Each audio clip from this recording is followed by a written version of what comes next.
enye into ekumele uyibukisise empilweni yakho ngilento yokungafuni ukuzenzela. Awufuni ukuzenzela lutho. Awufuni ukuwasha imoto yakho, awufuni ukuziklinela indlu, awufuni ukuzenzela lutho, awufuni nokuziwashela. Yingakho uze utshelwe yi-out e-car wash ukuthi hey, imoto yakho ndoda wena sohamba ngengozi, akusenamatayera la.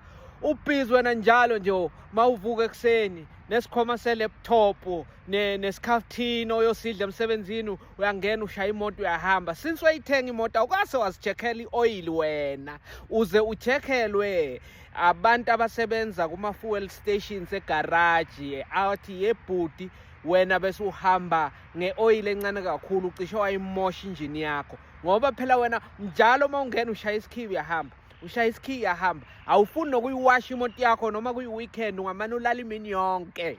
Kahle zifundise ukuthi ezinye izinto uzenzele wena, uze utshelwe u-anti ukuthi hey, ama-tiles la sekamerweni labantwana yazi uma uhamba kungathi ayaxega, awabambanga kahle phansi, sewazophuka. Ngoba futhi enye into kune-leak le-toilet, uma umuntu aceda kuflasha amanzi awasagqwali lapha.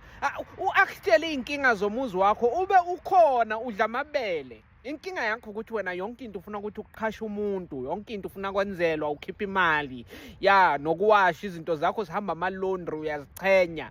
Yingakho ungaliboni ibhruko noma seliphupha ngoba libuya seli-ayiniwe lapha, kwakho nje ukuthi ulifake emzimbeni. Ibhuluko amashethi akho ayashintsha aba-cream white.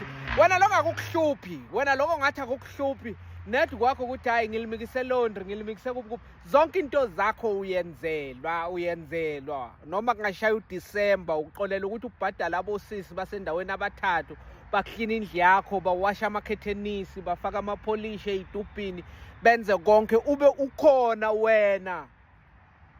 Zifundise ukuthi ezinye izinto uzenzele na uzobona amaphutha endlini yakho, ey'mpahleni zakho, emotweni yakho.